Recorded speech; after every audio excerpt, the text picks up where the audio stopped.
Fala, galera, vamos acompanhar aí o jogo aberto analisando a classificação do Corinthians na Copa do Brasil.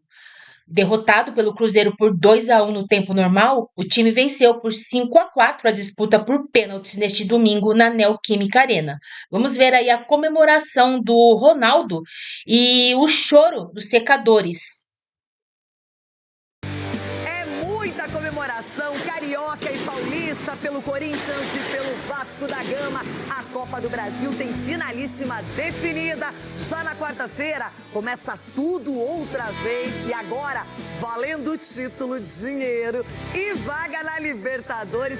Ronaldão, você sempre acredita, não tem nenhuma condição que mude o seu pensamento, mas dessa vez nem Corinthians e nem Vasco eram os favoritos e em campo, nas penalidades, os dois times estão na decisão da Copa do Brasil. Bom dia, que dia! Bom dia! Jarra de tangerina e caras de cachorro lavado. Vocês estão com a cara de cachorro Vitamina lavado. C pura aqui. E a cara de triste dos dois aí. Deixa eu falar com vocês. Hugo! Monstro sagrado do Corinthians. Olha, vou te falar mais, hein? Que goleiro que nós temos, hein? E temos goleiro para a seleção brasileira também. O Ancelotti já falou. Pênalti chama o Mimilo. Ontem foi demais, Renato. E posso falar uma coisa, o Hugo mostra a sua competência nos pênaltis, Sim. não só nos pênaltis, mas ele foi decisivo ontem, assim como o Léo Jardim fez exatamente a mesma coisa. Um goleiro muito qualificado e que também foi protagonista da classificação do Vasco da Gama, Edu Dracena. Edu, que desânimo! Ainda resquícios do almoço de sexta-feira. Ei, Edu! Renata, bom dia. Um pouquinho também. Eu fiquei estragada. Sexta-feira, meu Deus, parecia que não ia acabar nunca. Mas olha aí o que você faz aí, Gabriel. Tem que aguentar agora aqui, ó. Esse cara aqui, ó, do lado, pelo amor de Deus. Cheguei aqui já de manhã falando, vai Corinthians, vai Corinthians. Faz o gol. Um dos melhores batedores de pênalti na hora do vamos ver. Infelizmente, não conseguiu fazer o gol. Aliás, agora vou recorrer à sinceridade habitual de Cícero João. Cicinho, Gabigol, depois de ontem, depois de perder um pênalti decisivo, um cara que tantas vezes pelo Flamengo já ajudou nesse quesito, acabou prejudicando a Raposa. E agora, hein? Bom dia. Bom dia, Renata. Bom dia, amiguinhos. Na verdade, bom dia pra esse cavalo do Ronaldo aí, né? Porque pra nós é Tá uma difícil, tristeza, hein? viu? Pelo amor. Mas não tem problema nenhum, Gabigol. Na hora do vamos ver, você mudar um pouquinho a sua maneira de bater. Até porque todos os jogadores, aquela pancada forte, porque tinham dois goleiros excepcionais. Então, foi tudo na sua conta, Gabigol. Parabéns. Jogamos vocês pra Série B da Sul-Americana. Eu nem queria também, eu nem queria. Já tá contando, já é campeão já aqui, ó. Dá São um Paulo já título. tem muito problema pra Já dá um resolver. título pro O Vasco Corinthians já, chegou, então. o Corinthians chegou e jogou o São Paulo lá pra Sul-Americana. É isso que eu tô dizendo. Ah, bom. Agora uma pergunta, quem não ganhar a Copa do Brasil vai disputar o quê? É nada. Bom, o quê? Quem não ganhar a Copa do Brasil vai disputar o quê? Ah, nós vamos ver domingo. Sul-Americana. Nós vamos ver domingo quem vai, quem não vai. Nós vamos ver domingo. Lei do ex, Cássio, que nada. Hugo Souza prova porque é o atual goleiro do Corinthians, se agiganta na meta alvinegra e classifica o Timão para a final da Copa do Brasil, em busca de um título que Cássio nunca conquistou na carreira. Eu falo isso de coração que eu realmente não quero protagonismo. Porque quando eu sou protagonista é porque é essa loucura aí, né, que aconteceu hoje. Torço muito para ele, espero que ele bata todos os meus recordes no Corinthians. Acho que a gente tem que torcer pela prosperidade, é um cara trabalhador. Teremos agora os 2 jogos finais. A minha 5ª decisão, graças a Deus, é a minha 6ª semifinal. Nós vamos fazer de tudo para que as coisas aconteçam. Hoje é um dia de luto de muita tristeza da família cruzeirense, da minha família e da família dos jogadores. O futuro realmente esteve nos detalhes, nas luvas de Hugo. Hugo, você é o herói do Corinthians. Bom, são várias nuances. Vamos começar com o lado vencedor. Ronaldão, claro que hoje é mais um dia para exaltar o trabalho e o talento do Hugo Souza, que para pegar pênaltis, ele se concentra E o início foi tenso, mas o final foi maravilhoso. E o treinamento tem tido efeito porque ele tem a tranquilidade de esperar até o final a chegada do jogador até a bola. Acho que essa foi a grande diferença que ele teve, a vantagem que ele levou, porque ele, além da leitura, de saber a forma que o cara bate, você tem que ter ser gelado no momento onde o atacante está pensando um monte de coisa para fazer. Então o Hugo fez isso. Mas uma outra coisa a se ressaltar também foi a forma que o Dorival mexe no time no intervalo. Porque geralmente ele mexe com 15 do segundo tempo. Ah, bom, pensei que você não ia valorizar ele, não. Eu tenho que valorizar, porque aqui eu sentei a borracha nele. Sentei a borracha nele, então agora eu tenho que falar, porque ele viu o que estava acontecendo. O Corinthians no primeiro tempo foi amassado pela forma de jogar do time do Cruzeiro. E ele sentiu a dificuldade, ele colocou o Garro para segurar essa bola, para começar a ganhar o meio de campo. E ele conseguiu isso. Tanto é que no segundo tempo o Corinthians modificou. E quem salvou o Cruzeiro foi a bola na trave. Porque era para ter terminado empatado esse jogo 2-2. E o Biduzinho, que eu nunca reclamei de bicicleta. O Hugo catou 400 bolas e você fala que era para ter terminado empatado? Então vou te deixar você ver os melhores momentos aí. Dá uma olhada, quem tá aparecendo? Pereira. Mas depois que o Corinthians reduz o placar para 2-1, ele dominou o jogo. Sim. Não sei se faltou perna pro Cruzeiro, a parte física, mas o Corinthians ele poderia ter saído deste jogo sem as penalidades, sim. Sem contar com as bolas na trave, a defesa do Cássio. O Cássio pegou uma bola, essa aí, ó. Essa bola difícil, que ela pega no chão, na frente dele.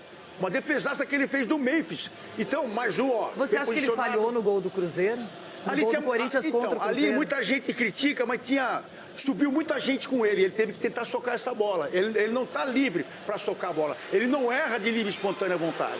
Ele tenta socar essa bola. Então era o que poderia ser feito. É o que tinha que ser feito. Tinha muita gente com ele ali. Ele não poderia segurar de jeito nenhum. E quando ele vai socar, ele sobe escorado com o zagueiro, todo mundo ali, e ele não consegue jogar essa bola para fora da área. Eu não vejo como falha, porque tem muita gente no lance. Então atrapalharam ele até para ele poder tentar jogar essa bola para fora da área. Agora, Edu, fica a sensação para o Cruzeiro de que perder em casa, não conseguir fazer o resultado em casa, foi o que pesou mais. Porque no primeiro tempo ontem o Cruzeiro apareceu para o jogo, rapidamente o Corinthians conseguiu fazer esse gol que levou para os pênaltis e o Cruzeiro não reagiu.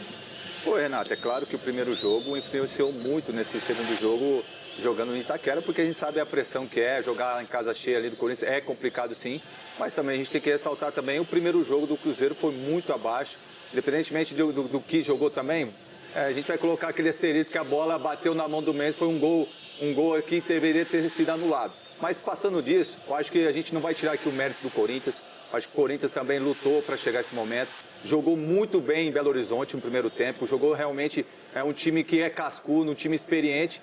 E eu vou aqui, como o Ronaldo ressaltou a mexida do Dorival, né, no intervalo, eu vou aqui dar uma crítica aqui pro Léo Jardim. Eu acho que ele demorou muito para mexer na equipe do Cruzeiro. Acho que a equipe do Cruzeiro cansou no segundo tempo. E quando ele coloca o Garro jogou livre.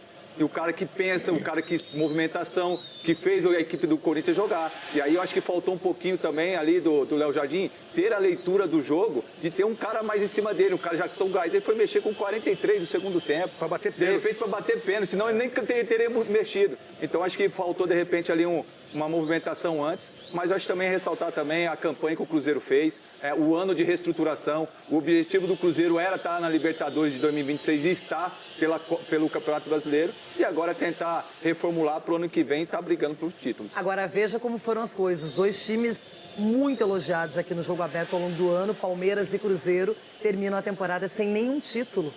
E elencos caros, aquela coisa toda. Agora, Cicinho, o que não vai ficar barato é o pênalti perdido pelo Gabigol. A torcida do Cruzeiro já está furiosa, já picharam a imagem dele lá nos muros da toca, saiu antes dos companheiros, colocando uma roupa preta e branca. Então, não tá legal pro Gabigol, que até se manifestou pelas redes sociais, mas a torcida do Cruzeiro já encontrou o vilão dessa desclassificação. Renata, como nós falávamos de Vasco e Fluminense, que não tinha vilão, apesar dos jogadores terem errado o pênalti pela seriedade que bateram, nesse já não podemos falar a mesma coisa pela displicência do Gabigol. Ah, mas ele bate dessa maneira, sim, mas só que existem momentos e não custa nada você encarar com a seriedade. O problema bateu de outras formas também pênalti. Exatamente, o problema do Gabigol não é só essa questão de errou o pênalti, ok, errar é normal, a questão, o que paga muito, que ele é muito cobrado, é por essa questão da arrogância dele, né? Essa prepotência dele. Então, um cara muito soberbo, que já demonstrou isso em vários lugares, né? Porque eu tô aqui, tô falando, as pessoas que conhecem, falam a mesma coisa. Então, assim, num momento como esse, demonstra um sentimento, demonstra um respeito pelos companheiros e pela nação do Cruzeiro. Isso não custa nada. Agora não, a displicência dele depois de um jogo, a maneira do qual ele se comporta, que ele se coloca acima de tudo e todos, então, isso daí que não faz. Foi um pênalti mal batido, foi um pênalti displicente. Foi displicente. Mal batido é aquele na qual É o do Yuri. o John Kennedy bateu Yuri tá a meia lascado. altura, que a gente sempre fala que favorece o goleiro, mas bateu com seriedade.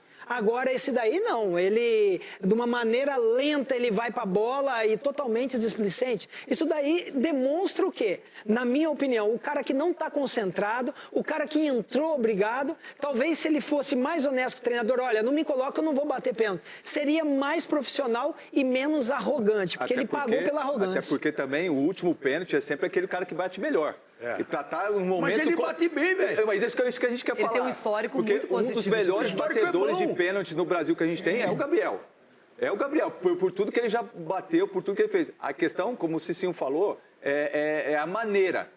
Entendeu? É a maneira. Você é um cara que é um dos melhores cobradores. Bater dessa maneira... Eu tô achando que vocês estão com dor de cotovelo. Isso aí vocês estão... Não, parabéns ao Hugo. O estilo dele esperou, bater, velho. Não, ele esperou até o último momento para cair. Todos os goleiros esperam. Pela vocês questão do aí. pé, todos os goleiros esperam. Então, assim, se você vai bater dessa maneira, você tem que acertar bem, mas bem no canto. É o estilo dele, Coisa ela que é saiu pra impossível. dentro. Pô, E o goleiro, o goleiro que vocês estão achando que ele errou. O porque ele René errou. no Fluminense O goleiro é bateu um Hugo, pênalti irmão. exatamente dessa maneira, mas com seriedade e forte no O canto. goleiro é Hugo. Agora que Vocês o Gabriel... É porque ele quer ir lá pro Corinthians, rapaz. O cara vai o estilo dele bater, Agora tem que rapaz. escutar Vocês agora ficam aí. falando, Não tinha pagou pela pego nenhum arrogância. pênalti até Se naquele vocês momento. estão no jogo, vocês deveriam bater, que vocês estavam de fralda cheia. Então ele foi lá e bateu. A questão é a seguinte, o Essa que é a planejamento mudança. dele deu errado, porque o Corinthians não tem dinheiro, transfer ban, não vai, Gabigol. Não vai ficar sem Cruzeiro e sem Corinthians. Oscar, velho. Agora, se você estava de fralda cheia, isso sim. Você e o Você que Cicinho. estava de fralda cheia Tudo até de o último fralda pênalti cheia, aí, velho. ó.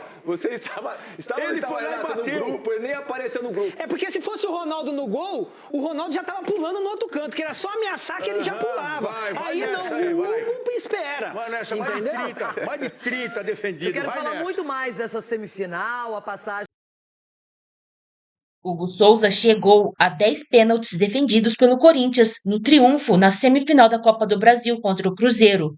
E em meio a um auge que tem levado a ser convocado para a seleção brasileira, despertou o interesse de clubes estrangeiros. O executivo de futebol do Timão, Fabinho Soldado, admitiu a possibilidade de que, em uma situação financeira difícil do clube, seja necessário vender jogadores. O Milan, da Itália, é uma das equipes que estaria analisando a contratação do goleiro, segundo a Sky Sport. Quarto maior pegador de pênaltis da história do Corinthians, Hugo se tornou o herói de uma partida decisiva da semifinal que começou com o Timão sofrendo gols pela primeira vez na Copa do Brasil, depois de 7 jogos sem ser vazado. Com o 2-1 no tempo normal na Neoquímica Arena, no domingo, o duelo precisou ser decidido nos pênaltis. De 6 cobranças, o goleiro corintiano pegou 2, como disse ao elenco que faria. Eu tive uma conversa com o Lucas, o nosso auxiliar. Ele fala: você é um cara que no momento que a gente precisa, você aparece. Se for para pênalti, chama a responsabilidade que isso vai dar confiança para o grupo. Eu cheguei na roda, quando acabou o jogo e falei: rapaziada, vai lá e faz o pênalti, que eu vou pegar 2. Costumo dizer que isso não é soberba, pode ser autoconfiança. Eu profetizei sobre a minha própria vida ali, contou Hugo na zona mista. Ele disse que por ter treinado com Gabigol no Flamengo, sabia como o atacante adversário bateria e exaltou o segundo pênalti defendido, cobrado pelo meia Wallace. Com desempenho na semifinal, Hugo se aproximou de Gilmar, que tem 11 pênaltis defendidos pelo Corinthians. Cássio é o líder desse quesito, com 32, e Ronaldo Giovanelli aparece em segundo lugar, com 27. Dos 10 pênaltis que defendeu, 4 ocorreram no tempo normal, de Estevão e Rafael Veiga, do Palmeiras, Pablo, Diego, do Novo Horizontino e Benavides, do Atlético Paranaense, e 6 em disputas contra Red Bull Bragantino na Sul-Americana e Grêmio e Cruzeiro pela Copa do Brasil. Classificado para a oitava de final da Copa do Brasil na sua história, o Corinthians buscará o tetracampeonato em final a ser disputada em 2 partidas, na quarta-feira em casa e no próximo domingo como visitante. Novamente protagonista, Hugo disse estar vivendo o auge da sua vida, com o momento no Corinthians e as oportunidades na seleção.